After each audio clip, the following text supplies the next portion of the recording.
Caisse nationale est au cœur du financement de la sécurité sociale et est en quelque sorte le réceptacle naturel de ces difficultés. Il y en a quelques-unes. Pas beaucoup, mais un peu. Cela se traduit dans le PLFSS pour 2025 par une demande de forte augmentation de la demande d'autorisation d'emprunt à court terme par la Caisse, qui passerait de 45 à 65 milliards d'euros, mais également par une demande d'autorisation à recourir à des emprunts de plus de 12 mois, à condition que la durée moyenne de vos emprunts reste inférieure à 12 mois. Ce sont autant de manifestations des tensions que crée d'une part l'accumulation de lourds déficits au fil des ans et d'autre part l'impossibilité de procéder à de nouveaux transferts de dettes à la CADES. On peut se demander jusqu'à quand une telle situation restera gérable. Monsieur le directeur, je vais vous laisser commencer cette audition par un propos liminaire qui vous permettra de nous livrer votre vision de ce PLFSS et de la situation financière de votre caisse et plus généralement de la sécurité sociale. Nous attendons également votre expertise sur les mesures de recettes, parfois très importantes, qui figurent dans ce projet de loi. Et les membres de la commission pourront ensuite vous interroger. On commencera bien sûr par notre rapporteure générale, Elisabeth Doineau. Voilà, je vous laisse la parole. Merci Madame la Présidente. Bonjour Madame la rapporteure générale, Mesdames et Messieurs les sénatrices et les sénateurs. Je commencerai donc par un propos rapide avec un rappel des missions de l'URSSAF Caisse nationale, qui est le nom d'usage de l'ACOS, l'Agence centrale des organismes de sécurité sociale, et qui est l'établissement de tête pilote d'un réseau de 21 URSSAF et 5 caisses de sécurité sociale outre-mer, dont la mission principale est de collecter les cotisations et les contributions pour financer la sécurité sociale et la protection sociale. Cette mission, c'est la mission principale, mais ce n'est pas la seule mission de l'URSSAF, puisque l'URSSAF a aussi une mission d'accompagnement. Accompagnement des usagers, en tout 12 millions d'usagers d'une grande diversité, qui vont du particulier employeur, puisque c'est l'URSSAF qui gère les services CESU ou Page Emploi, bien connus du grand public, jusqu'à l'entreprise du CAC 40, en passant par les TPE, les PME, les indépendants, voilà, toute la diversité des entreprises, des indépendants, des employeurs, qui sont donc nos usagers et qui payent des cotisations et des contributions sociales. Et l'accompagnement que fait l'URSSAF se traduit de plusieurs manières en répondant à différents moments de vie de ces entreprises, à la création, lors de la première embauche, mais aussi en cas de difficultés financières, avec un effort, une démarche, une posture qui est tournée donc vers l'usager et vers le service aux usagers, parce que c'est la meilleure manière de bien faire notre mission. Nous avons aussi une mission qui vise à s'assurer de l'équité des cotisations et des contributions, avec un de ces volets qui est le contrôle comptable d'assiette, qui vise à vérifier l'écart entre la norme et son application, qui est un contrôle qui n'est pas punitif. C'est un contrôle qui est factuel, et d'ailleurs il aboutit à des redressements en faveur de la sécurité sociale, mais aussi à des restitutions en faveur des entreprises lorsque ces dernières ont trop versé. Et puis il y a un volet qui est assez différent, qui est la lutte contre la fraude et la lutte contre le travail dissimulé. En 2023, ce sont 1,2 milliard d'euros de redressement qui ont été notifiés pour des cas de travail dissimulé. Donc ça, c'est une des missions importantes de l'URSSAF et de son réseau.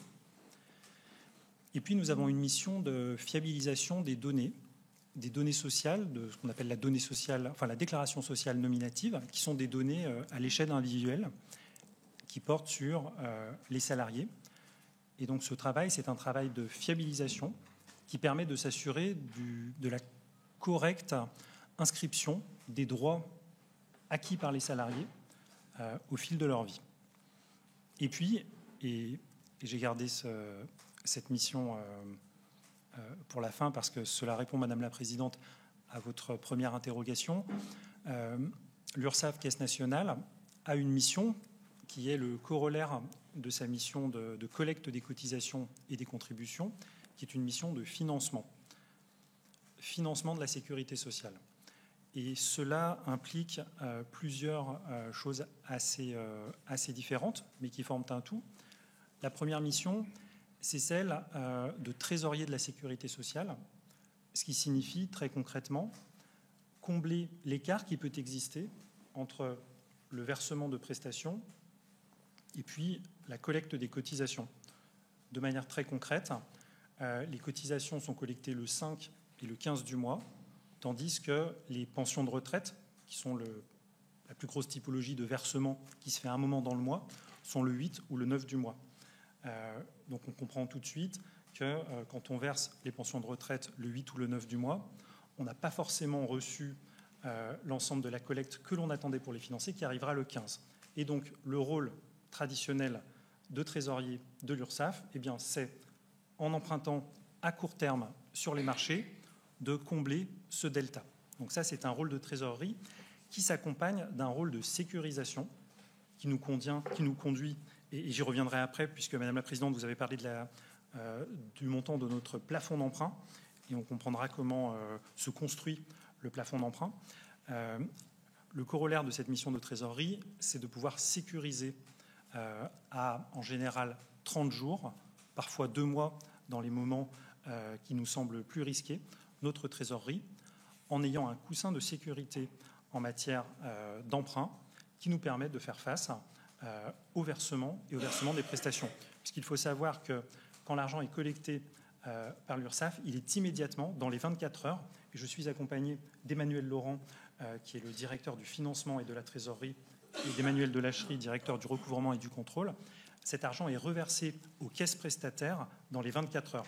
Assurance maladie, assurance vieillesse, assurance famille, à titre principal, qui leur permet de verser les prestations. Donc on a cette obligation de pouvoir financer en permanence les prestations sans aucune interruption. On comprend bien pourquoi. En plus de cette mission de financement, de trésorerie de la sécurité sociale, nous finançons des avances à certains partenaires, notamment la CNRACL. Cela vous parle, j'en suis bien convaincu.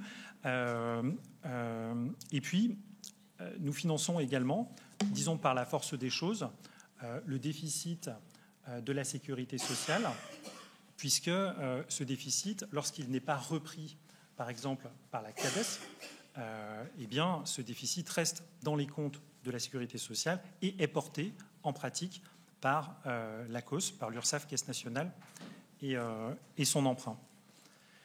Et c'est pour cela que le projet de loi de financement de la sécurité sociale pour 2025 revêt pour nous, et je rejoins tout à fait vos propos, une importance très particulière, puisqu'au-delà de fixer une nouvelle trajectoire pour la sécurité sociale, nouvelle trajectoire financière,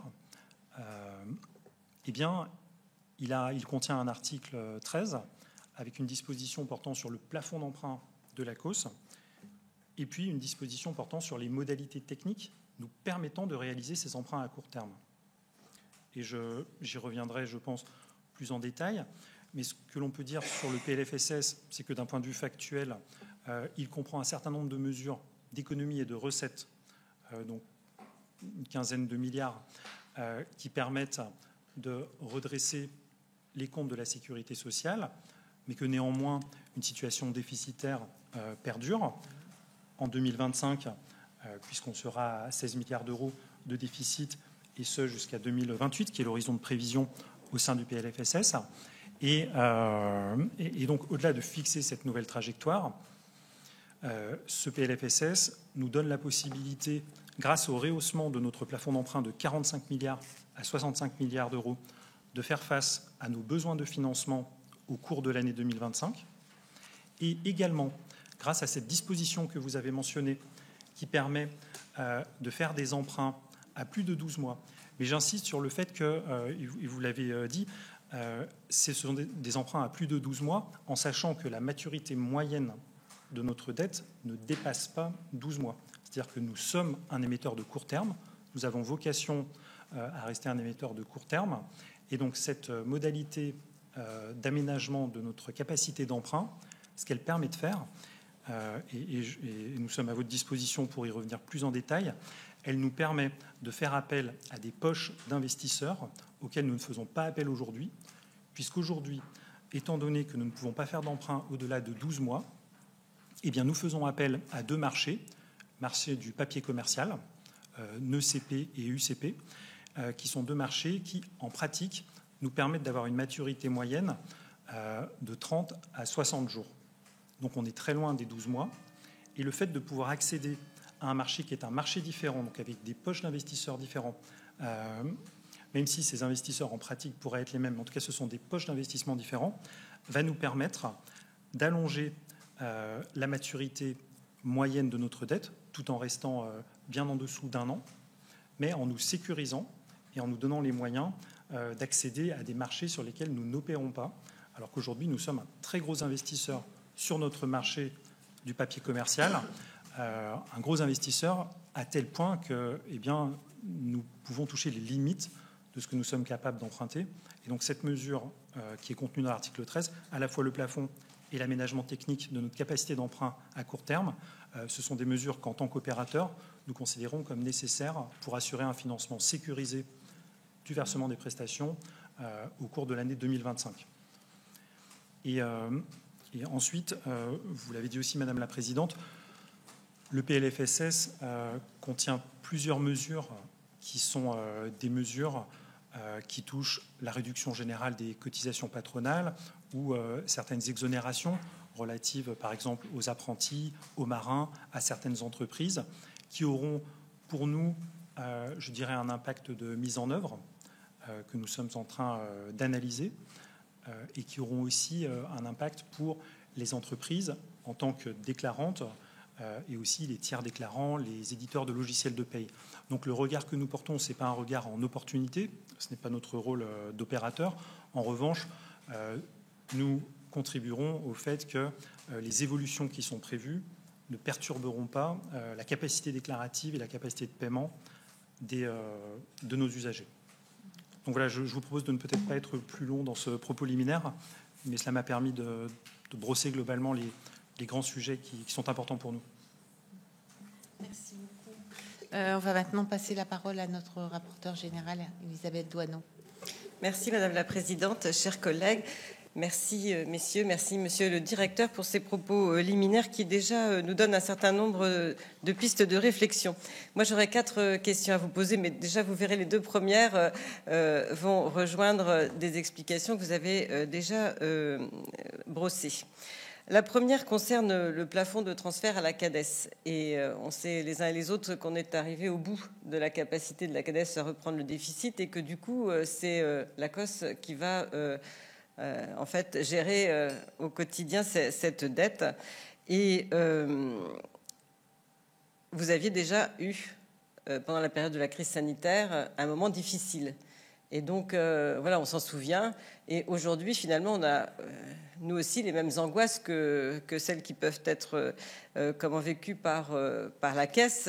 C'est de se dire, mais est-ce qu'on va pouvoir payer les pensions? Est-ce qu'on va pouvoir régler l'ensemble des opérations? On a bien compris votre conscience et votre responsabilité professionnelle, Monsieur le Directeur, mais c'est vrai que ça nous inquiète tous au vu de cette dette qui est catastrophique, hein, parce que je voudrais quand même le rappeler.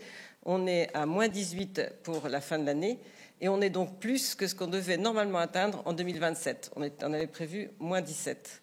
Donc c'est catastrophique. Donc en fait, comme la CADES ne peut plus prendre cette dette, puisqu'il n'y a presque plus... il me semble il n'y a plus grand-chose à espérer. En tout cas, il faudrait une loi organique pour pouvoir reprendre de la dette. Mais ce n'est pas aujourd'hui possible parce qu'il faut quand même avoir aussi la perspective d'une trajectoire qui soit un peu plus redressée au niveau de... En tout cas, qui aille vers l'équilibre. Pas forcément vite, parce qu'on le sait, dans la conjoncture, ça va être compliqué. Mais en tout cas, qui montre des signes de redressement. Et donc, sur cette capacité à vous financer sur les marchés, j'ai bien entendu que les 2 ans étaient en fait nécessaires pour vous permettre d'avoir cette poche d'investisseurs auquel vous n'aviez pas la possibilité en tout cas, vous n'avez pas la capacité de les atteindre avec un an seulement. Donc, est-ce que, au-delà de ça, si la crise était plus importante, est-ce que vous pourriez faire appel au même principe qu'on avait vu pendant la crise sanitaire? C'était en fait des dispositions exceptionnelles. C'était en fait un scénario, un dispositif de financement qui était ad hoc en fait à la situation. Est-ce que là, ça pourrait être le cas? Et puis, quel encours maximal de dette l'ACOSS est-il pouvoir gérer dans de bonnes conditions? C'est peut-être pas facile pour vous de répondre à cette question, mais en tout cas, vous avez quand même une idée, vu que quand même les années qui ont suivi la crise sanitaire vous donne quand même une certaine expérience. Ma deuxième question concerne l'article 13, donc toujours sur l'autorisation à l'ACOSS de s'endetter à 2 ans. Est-ce que vous pouvez faire le point sur ce que cette disposition permettra concrètement à l'ACOSS? Et si cette disposition avait été en vigueur en 2020, cela aurait-il, selon vous, permis d'éviter le problème de liquidité? Ma troisième question, toujours sur l'article 13, qui augmente fortement le plafond d'emprunt de l'ACOSS, qui passerait de 45 à 65 milliards d'euros. Cela s'explique par l'ampleur du déficit attendu et par la fin des reprises de dette par la CADES. Quelles sont les perspectives à moyen terme si la trajectoire de déficit du PLFSS jusqu'en 2028 était respectée? Quel serait l'ordre de grandeur de ce plafond en 2028? La dernière question. Un transfert significatif de dette sociale à la CADES impliquera de repousser une nouvelle fois l'échéance d'amortissement, actuellement fixée à 2033, ce qui implique une disposition organique. Quelle vous semble être la condition d'un nouveau transfert de dette sociale à la CADES, même si j'en ai un petit peu ébauché comment la réponse? Faut-il, selon vous, que la programmation de la loi de financement de la sécurité sociale prévoit un retour à l'équilibre en 4 ans? Suffirait-il qu'elle prévoie une dynamique de baisse? Je vous remercie. Voilà, je vous laisse la parole pour répondre. Très bien, merci Madame la rapporteure générale. Sur la situation de 2020, peut-être un petit retour donc en arrière. L'ACOSS n'a pas été confrontée à une impossibilité d'emprunter parce que très vite a été mis en place un certain nombre de mesures. Et d'ailleurs, le Parlement avait été très réactif. Un certain nombre de mesures qui étaient l'augmentation de son plafond d'emprunt à 70 milliards d'euros, puis 95 milliards d'euros dans l'été 2020. Très rapidement aussi à la perspective d'une reprise de dette par la CADES, qui a été annoncée et qui donc a permis de construire un plan de financement de secours qui a permis d'atteindre des niveaux de financement très élevés, de l'ordre de 90 milliards d'euros, mais à court terme. Et j'insiste sur le sujet, il y a vraiment des choses qu'on peut faire à court terme et il y a des choses que l'on doit pouvoir faire de manière pérenne. Et je le dis parce que typiquement sur les marchés, vous pouvez monter un certain volume à court terme en cas extrême. En revanche, la question, disons l'enjeu de rester à long terme ou à moyen terme avec un tel niveau de financement n'est pas possible. Et cela va m'amener à répondre ensuite à votre question sur l'encours maximum qu'on peut gérer de manière sécurisée. Donc en 2020, le plan qui avait été mis en place impliquait une augmentation des financements de marché, mais avec en perspective cette reprise par la CADES qui permettait aux investisseurs de nous financer plus largement parce qu'il y avait une solution. Également un pool bancaire de 21 milliards d'euros qui a été fait. Là aussi, c'est une solution temporaire et c'est une solution qui a été sécurisée par la perspective d'une loi financière pendant l'été et d'une loi organique pendant l'été. Et puis, un prêt aussi de la Caisse des dépôts et consignations qui est monté jusqu'à 20 milliards d'euros, qui était le maximum absolu que la Caisse des dépôts peut offrir. Aujourd'hui, est-ce qu'une situation de crise telle peut se reproduire? Évidemment, je ne sais pas. D'un point de vue sanitaire, aucun signal ne nous permet de le penser. En revanche, nous sommes très attentifs et nous conduisons une analyse des risques permanente parce qu'évidemment, on a une situation géopolitique mondiale qui ne peut pas pleinement nous sécuriser. Donc, on essaye toujours d'être paré à toute éventualité. Et puis, vous avez d'autres problématiques peut-être un peu nouvelles, comme les cyberattaques, qui pourraient aussi fragiliser notre système de financement. Là aussi, nous faisons des efforts pour essayer de limiter les risques, mais le risque zéro n'existe pas. Donc, en cas de circonstances exceptionnelles, eh bien, nous avons la possibilité d'augmenter nos encours de marché, mais jusqu'à un certain niveau.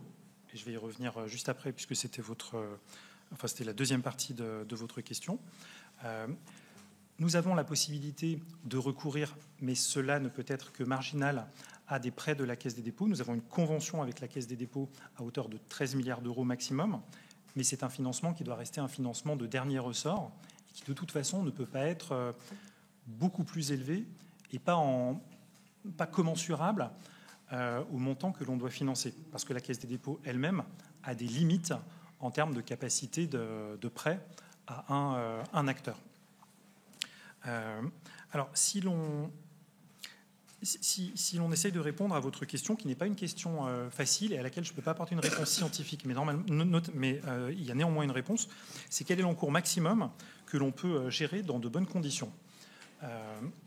Notre conviction, notre expérience, puisque c'est le fruit d'une expérience d'intervention sur les marchés, c'est que nous pouvons, de manière sécurisée, emprunter et porter un encours de l'ordre de, et je me veux prudent, et encore une fois, ça ne peut pas être scientifique, les marchés ne sont pas scientifiques, de l'ordre de 40 milliards d'euros. De l'ordre de 40 milliards d'euros, nous pouvons porter un encours de manière pérenne, c'est ce que nous faisons aujourd'hui.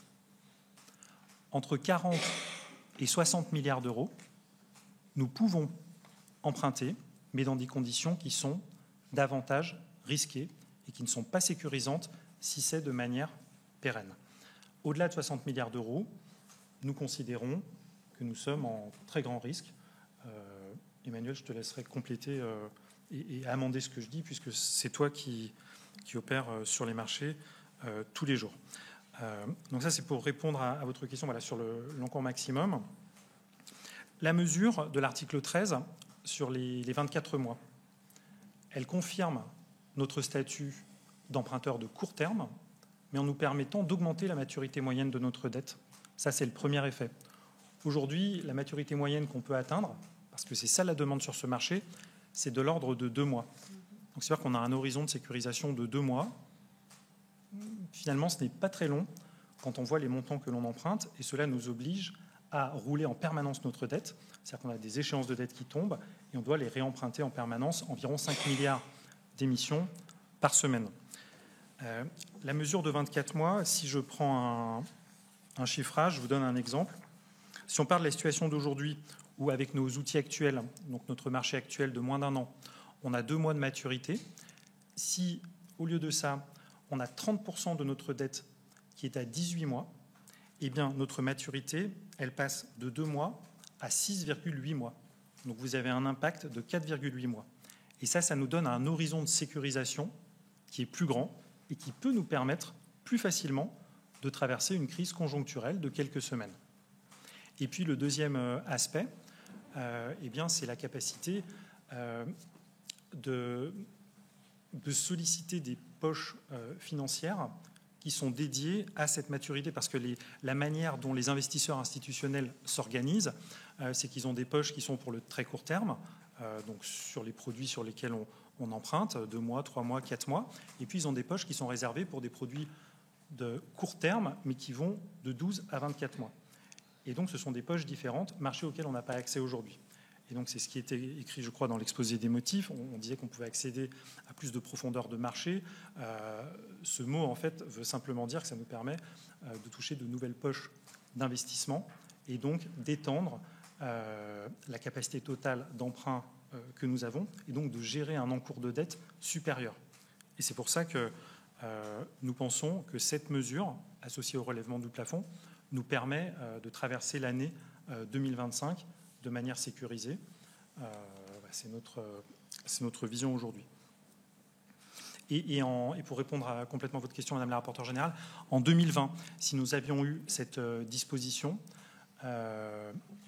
cela n'aurait pas empêché, je pense, la nécessité de faire une reprise de dette par la CADES, tant les montants étaient élevés en raison de la crise du Covid. Néanmoins, cela nous aurait permis de nous sécuriser beaucoup plus, de prendre davantage le temps de construire un plan de financement. On aurait été dans une situation beaucoup plus favorable, même si c'est dur de refaire l'histoire, mais il est évident que la situation aurait été plus favorable et moins risquée. Voilà. Est-ce que tu souhaites ajouter quelque chose avant que je réponde à la question du plafond ? Sur le plafond, le montant de 65 milliards d'euros qui est inscrit dans le projet de loi de financement de la sécurité sociale, comment est-ce qu'il est construit? Je vais vous expliquer de manière très à la fois, oui, simple et en même temps exacte, parce que l'exactitude ne sera pas sacrifiée sur l'autel de la simplicité. Donc en fait, comment on construit ce plafond de 65 milliards d'euros en point de sortie, c'est-à-dire qu'au 1er janvier 2025, notre trésorerie sera négative. C'est le résultat de l'année 2024, qui est une année déficitaire, mais qui était aussi la dernière année de reprise de dette CADES. Et donc, le point de sortie, il est de moins 6 milliards d'euros. C'est-à-dire qu'on commence l'année 2025 avec un encours de dette de 6 milliards d'euros. À cela, vous ajoutez une variation de trésorerie qui reflète le déficit de l'année 2025, le déficit du régime général et du FSV, donc qui est de 16 milliards d'euros, et ça implique une variation de trésorerie, parce qu'il y a des écarts entre la trésorerie et la comptabilité, de l'ordre de 18 milliards d'euros. Nous ne pouvons pas être à l'euro près. Mais en tout cas, au milliard près, c'est l'ordre de grandeur. À cela, vous ajoutez le financement que l'on fait en avance à des partenaires, notamment la CNRACL. Là, on est de l'ordre de 12-13 milliards d'euros. Ensuite, vous avez le paquet que j'avais décrit dans mon introduction, qui était le financement du rôle de trésorier avec la sécurisation. Ça, c'est entre 15 et 20 milliards d'euros. Et là, vous arrivez donc à... on vous donnera les chiffres exacts dans la réponse à la question. On arrive à 58 milliards d'euros. Et donc le plafond de 65, c'est 7 milliards en plus, qui sont 7 milliards de marge en cas d'écart, de dérapage. Et je veux dire quelque chose de très important, nous semble-t-il, c'est que ce plafond, il fonctionne si les mesures qui sont prévues en termes de recettes et d'économies sont bien adoptées dans le PLFSS et mises en œuvre. Alors, ces mesures, ou d'autres, mais en tout cas des mesures d'effet équivalent, parce que le 65 milliards d'euros, il est construit avec un déficit sur le champ régime général et FSV de 16 milliards d'euros, qui est celui prévu dans le PLFSS. Et donc voilà comment on arrive au plafond de 65 milliards d'euros. Et c'est pas simple de dire quel serait le plafond nécessaire en 2028, mais le calcul qu'on peut faire de manière, disons, assez mathématique, c'est prendre le plafond de 2025, 65 milliards d'euros, et ajouter, c'est plutôt un minorant, mais ajouter les déficits des années suivantes. Et donc là, on arrive à 120 milliards d'euros. Voilà, donc ça serait ça le plafond 2028, en faisant ce calcul, mais qui est factuel. Hein, c'est pas, comment dire, ce n'est pas de la politique publique. C'est vraiment, on prend le plafond 2025 et on ajoute les déficits du tableau de 2026 à 2028. Et ça vous donne voilà, de l'ordre de 120 milliards d'euros.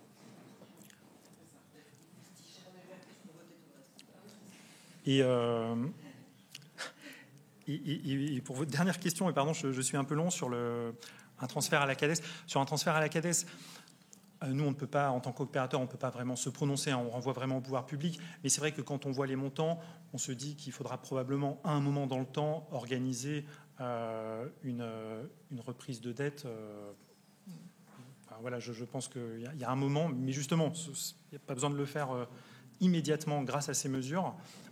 Mais à un moment, il va falloir construire cela, oui. Emmanuel, tu voulais compléter ? Si vous le permettez, peut-être un mot.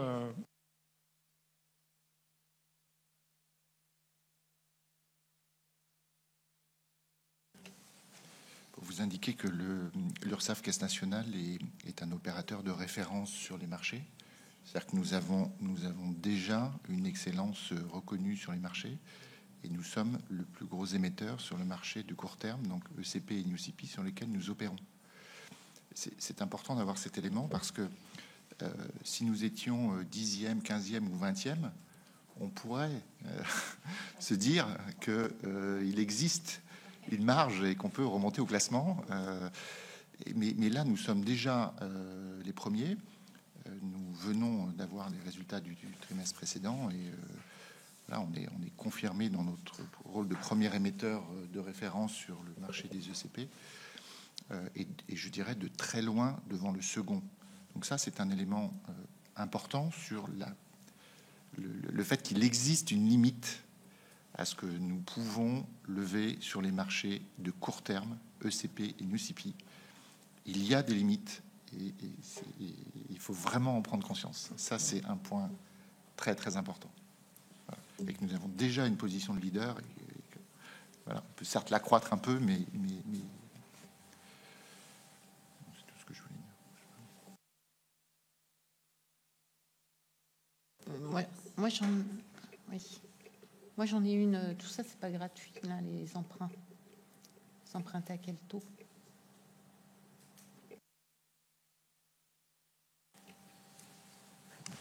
Factuellement, aujourd'hui, 3%. D'accord. Mais 3% dans l'absolu, c'est difficile de dire si c'est bien ou pas bien. Donc, ce qu'il faut retenir comme information, c'est que nous empruntons au plus près du taux de marché de référence. Le taux de marché de référence, c'est le taux du marché monétaire, donc qui s'appelle l'Ester, peu importe, anciennement Eolia, et qui est arrimé sur le taux de la Banque centrale européenne. Pour faire simple, le taux plancher de la Banque centrale européenne. Et donc, ce qu'il faut retenir, c'est que notre marge d'emprunt, enfin, la prime de taux d'intérêt finalement que l'on paye, elle est d'une part très faible et parfois négative par rapport à ce taux. Voilà. Donc, notre position sur le marché, la manière dont nous émettons, fait que nous arrivons à avoir des taux d'intérêt qui, en pratique, sont excellents. En tout cas, au plus près du taux de référence. Ça veut dire qu'on ne peut pas se procurer d'argent moins cher. Voilà. Alors, exactement. Donc,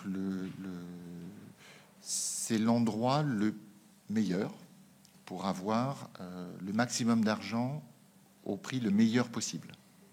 Voilà. Se financer auprès de banques, par exemple, coûterait plus cher et permettrait d'avoir moins de financement. Voilà. Je vais passer la parole à Annick Petrus. Merci Madame la Présidente. Merci Monsieur le Directeur pour vos réponses. J'aurais une question qui va concerner les cotisations des TPE-TME, en particulier dans les Outre-mer. Ces territoires ultramarins, comme à Saint-Martin, le territoire que je représente ici, rencontrent des défis spécifiques, notamment en termes de coûts d'exploitation. Comment l'URSSAF prend-elle en compte ces difficultés dans ses processus de recouvrement et quelle action envisage-t-elle pour accompagner plus efficacement ces entreprises et éviter les pénalités? En tant que parlementaire français et élu du territoire de Saint-Martin, je préférerais voir l'URSSAF recouvrir intelligemment plutôt que de voir les entreprises fermer ou partir s'installer du côté hollandais de l'île, comme ça a déjà commencé. Vous répondez? Oui. Merci Madame la sénatrice. Dans les territoires ultramarins et juste avant de venir à cette audition, je participais à un comité stratégique des caisses de sécurité sociale d'outre-mer. C'est un sujet de la plus haute importance. Ont des caractéristiques économiques qui sont différentes de celles de l'Hexagone, avec des contraintes qui leur sont propres. Il y a un certain nombre de difficultés, en effet, et on a parfois davantage de difficultés de paiement des cotisations dans les territoires ultramarins. L'accompagnement que nous faisons, il se compose de plusieurs types d'actions. La première, c'est l'octroi de délai. L'octroi de délai, c'est une pratique courante.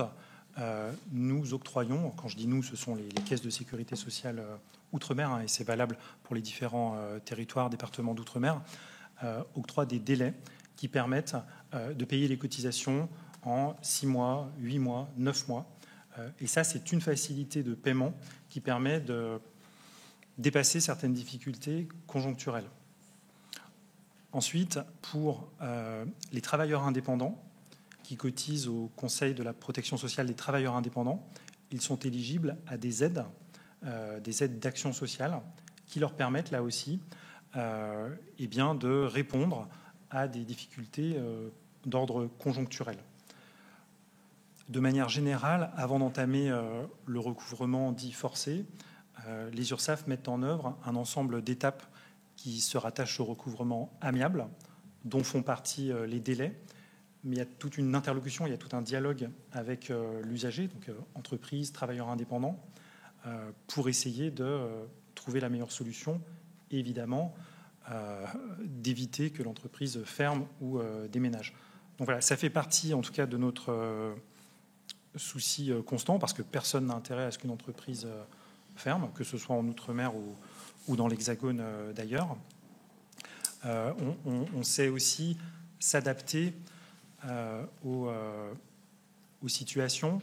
Par exemple, en ce moment, eh bien, la situation en Martinique nous a incité à retarder un certain nombre de procédures de recouvrement parce que dans la situation actuelle, nous avons estimé, en lien avec les pouvoirs publics, qu'il fallait privilégier un apaisement de la situation et ne pas aggraver une situation. Donc voilà, nous sommes extrêmement attentifs, c'est ce que je peux vous dire, et nous avons vraiment une démarche d'accompagnement des entreprises partout sur le territoire, mais peut-être encore un peu plus en Outre-mer, il est vrai, en raison des difficultés spécifiques que peuvent traverser ces territoires. Alors moi j'avais... vas-y Anne-Sophie de Romani. Merci beaucoup.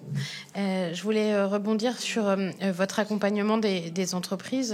Étant moi-même entrepreneur, j'ai l'habitude de fonctionner avec l'URSSAF. Merci beaucoup pour toutes ces explications qui manquent, je pense, cruellement aux entrepreneurs. Votre situation et votre rôle de trésorerie n'est pas forcément lisible de la part des entrepreneurs. Et je pense que le moment où l'appel des cotisations... Alors, effectivement, vous êtes dans un dialogue permanent avec des recours amiables qui fonctionnent plutôt bien.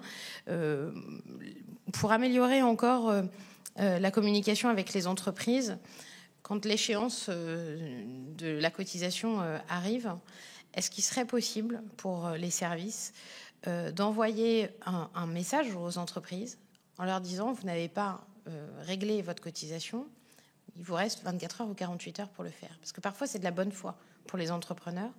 Je pense à des entreprises individuelles et qui n'ont pas forcément des services administratifs et financiers qui leur permettent d'être efficaces au quotidien. Et je pense que pour les entrepreneurs les plus seuls dans leur métier, il pourrait être améliorer cette relation, de faire partir un courrier automatique, plutôt que de déclencher automatiquement, dès le lendemain du non-paiement de la cotisation, de faire partir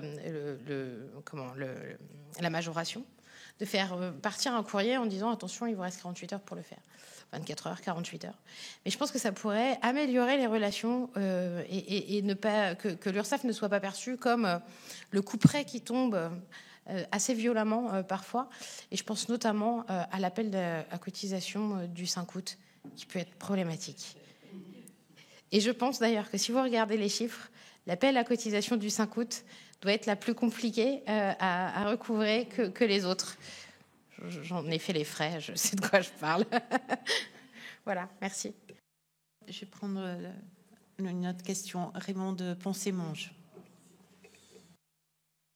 Oui, moi, c'est une question un petit peu sur le passé, parce que si j'ai bien compris, bon, vous avez un besoin structurel de fonds de roulement, ne serait-ce que par les versements, comment vous les faites, 24 heures ou 8 à 9 jours, et la collecte qui est décalée. Ce besoin-là, si j'ai bien compris, y compris, vous faites rouler la dette là-dessus. Enfin, ça m'a l'air. Enfin, c'est-à-dire qu'on roule une dette sur des déficits cumulés. Moi, je peux entendre. Mais est-ce que dans le passé, quand même, ce besoin-là de décalage, quand même, a été couvert par un fonds de roulement, enfin, parce que vous aviez les capitaux pour pas, y compris sur le très court terme, c'est le très court terme, parce que là, j'ai l'impression que vous roulez la dette sur tout, quoi. Hein. C'est-à-dire que vous n'avez pas de fonds propres, quoi, en gros. Enfin, vous n'avez pas de fonds de roulement pour ça. Est-ce que dans le passé, ça a toujours été le cas, ou est-ce que c'est la conséquence du fait qu'on est déficitaire et qu'on cumule? Merci. Je prends la question de Monsieur Califé. Bien, bonjour, excusez-moi pour ce retard.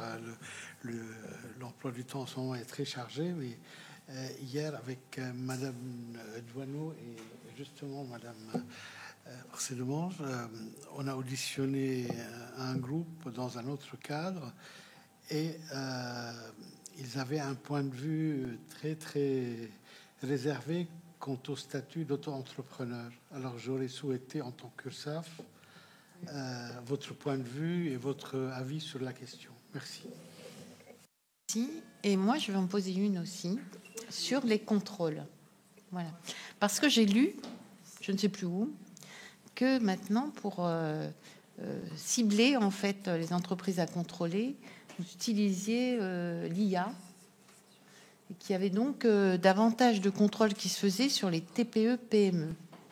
Et moi, bon, je suis aussi du monde de l'entreprise et des cabinets d'expertise comptable. Et là, je m'aperçois en fait du temps passé par des contrôleurs dans des entreprises très petites pour récupérer, comme on dit chez moi, 3 francs 6 sous.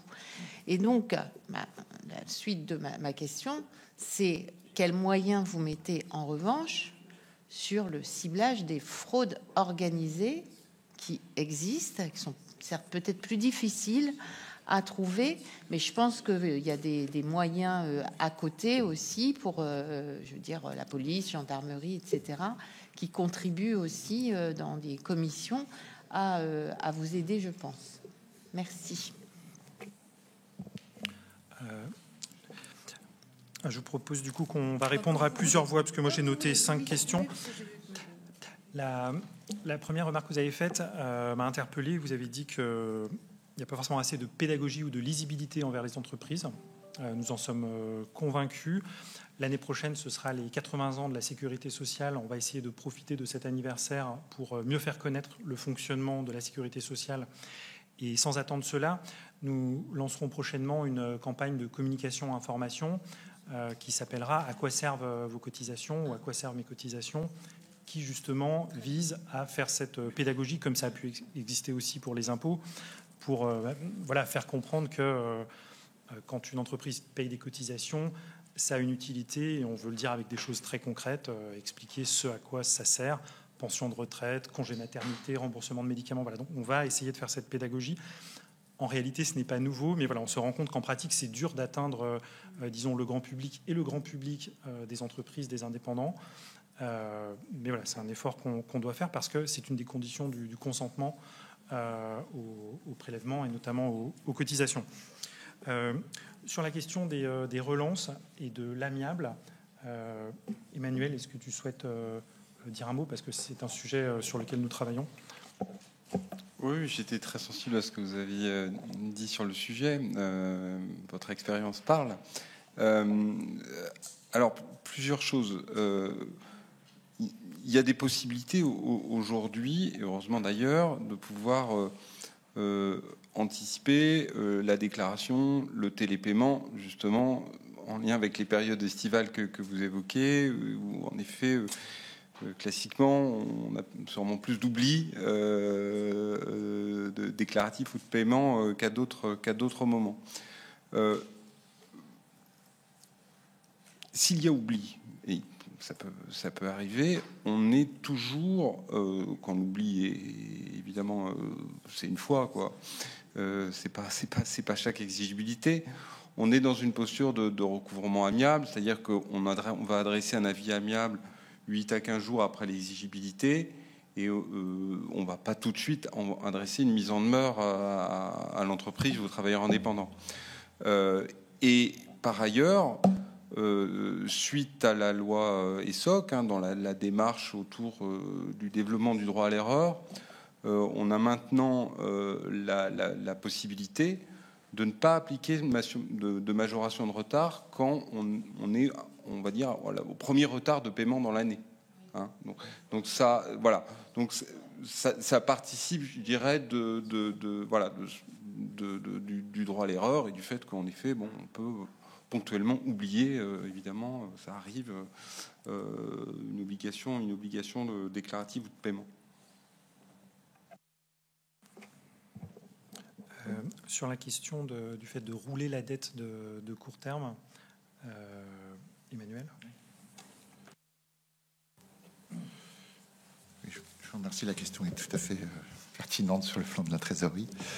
Alors peut-être le premier point, c'est que vous parliez de temps d'horizon lointain sur plusieurs années. Donc comment ça se passait auparavant, avant la pandémie, donc jusqu'en mars 2020. L'horizon de trésorerie sécurisée en moyenne pour la sécurité sociale était de 4 jours. Donc c'était la recherche d'un principe de trésorerie zéro avec une minimisation de l'emprunt de manière à minimiser les coûts. Cet horizon s'est avéré effectivement bien trop court lorsqu'on est rentré dans la pandémie. Et maintenant, on a un horizon de trésorerie sécurisée qui vise un mois. Le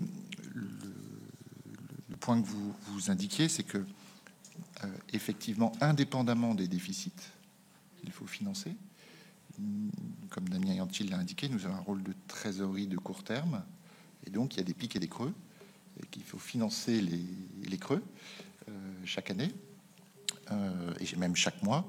Et donc pour cela, on a besoin d'avoir un emprunt. Et à partir du moment où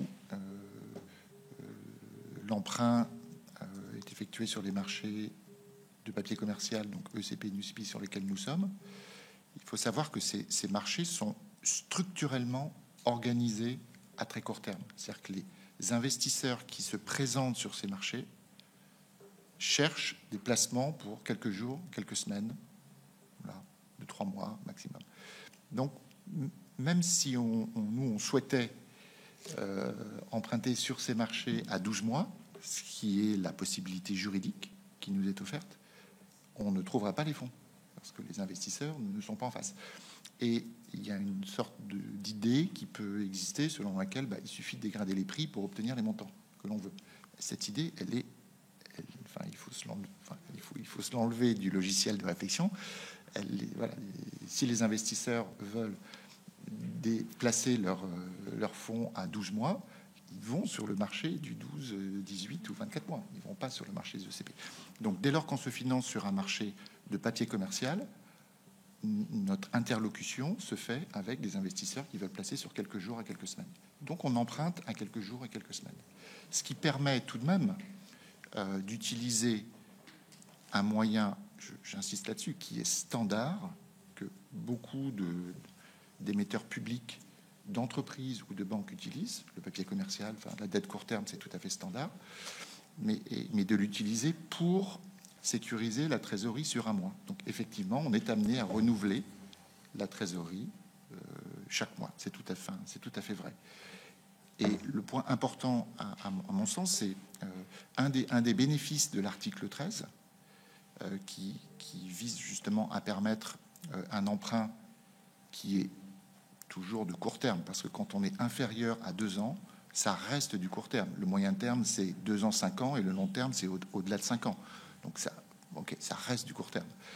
Donc ça permettrait à l'URSSAF justement d'avoir une fraction de son financement qui serait sur 12, 14 ou 18 mois, de manière à ne plus avoir à émettre chaque mois l'intégralité des montants.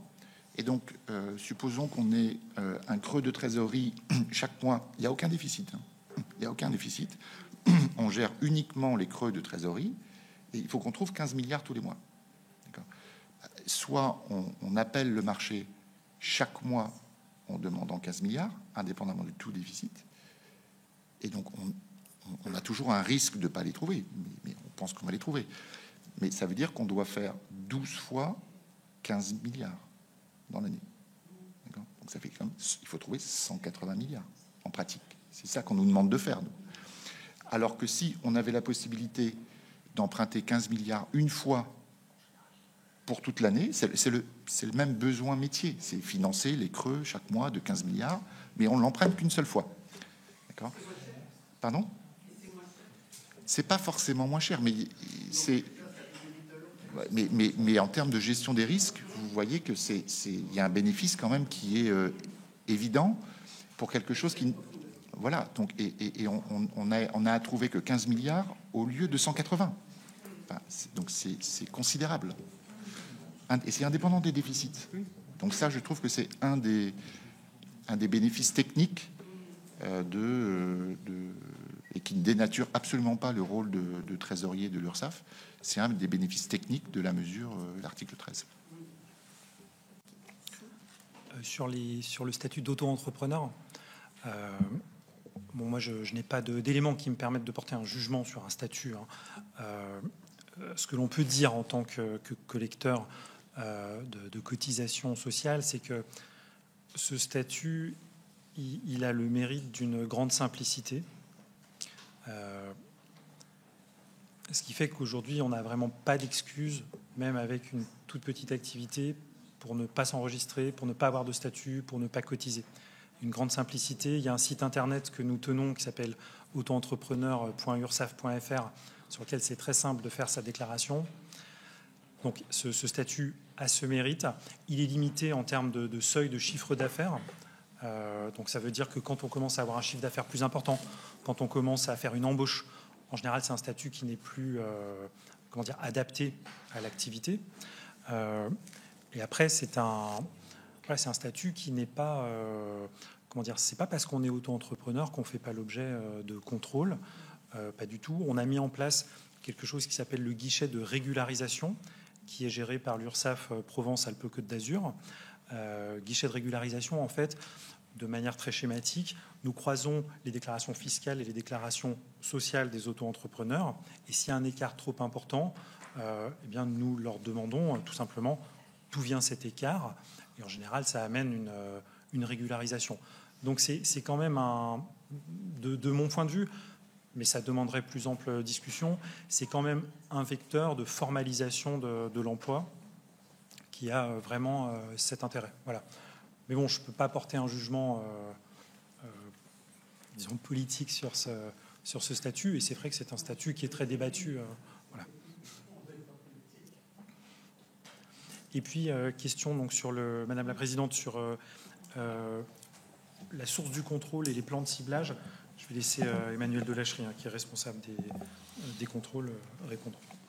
Alors, en effet, comme vous l'avez suggéré, Madame la Présidente, et comme Damien Anti le disait dans son introduction, on a bien deux types de contrôles qui sont très différents.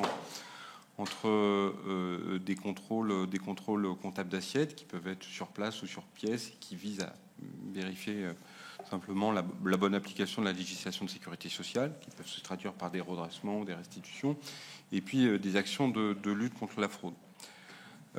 Dans les domaines d'action sont assez différents, mais c'est vrai que pour les deux domaines d'action, on a recours à des technologies assez innovantes en termes de mobilisation de données, notamment de nos données, pour cibler des contrôles.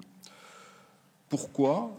Parce que, alors, sur la lutte contre la fraude, on le comprend bien, je pense, l'intérêt de pouvoir appréhender des situations de fraude importantes, qu'elles soient fraudes d'entreprise, mais on s'intéresse aussi, même si elles sont moins importantes numériquement, isolément, aussi aux non-déclarations des micro-entrepreneurs, dont on parlait tout à l'heure.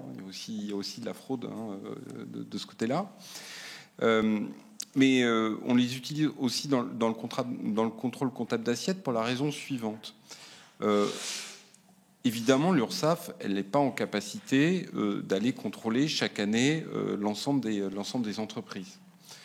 Et donc, il faut faire des choix. On a une petite part de contrôle aléatoire. Pourquoi ? Parce que c'est le principe que toute entreprise peut faire l'objet d'un contrôle. Et puis, par ailleurs, ces contrôles aléatoires sont utiles pour évaluer l'évasion sociale, le manque à gagner, et c'est des choses qui sont aujourd'hui beaucoup utilisées par les pouvoirs publics dans les évaluations qui peuvent être réalisées. Mais l'essentiel, c'est des contrôles qui sont ciblés Et on déploie une approche risque de manière à aller cibler les TPE, les PME qui présentent le plus de risques.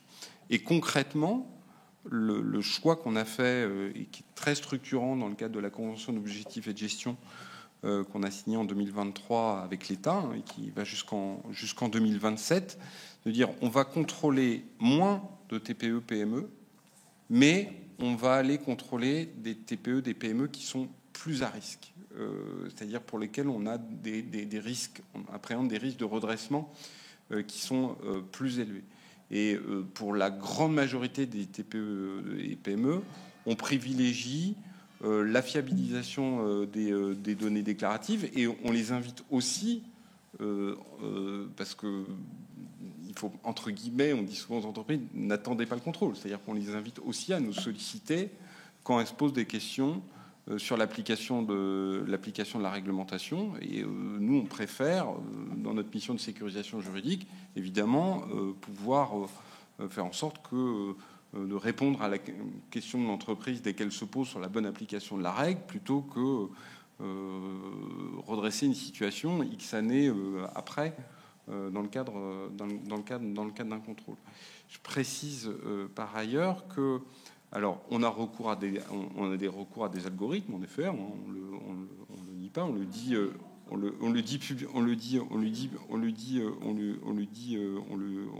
dit publiquement, et on a une démarche tout à fait ouverte, notamment vis-à-vis de la CADA. Parce que c'est important de le dire, puisque la règle, hein, vous le savez, la loi pour la République numérique, c'est la transparence sur le recours à des algorithmes.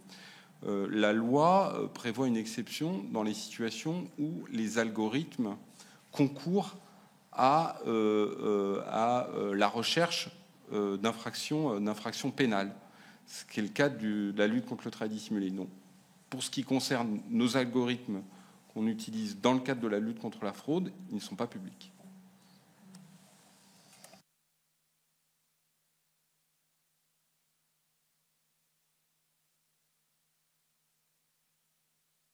Oui, c'est bon, on va vous libérer et puis je vais libérer aussi mes collègues. Voilà, mais je les invite à rejoindre l'hémicycle. Voilà, pour soutenir Frédéric Puissat. Ah oui, voilà. Ben oui, je sais parce que je vais remplacer le président, moi, encore, pour la conférence des présidents. Voilà. Merci beaucoup. Hein, merci à vous. Merci beaucoup. Ouais, c'était...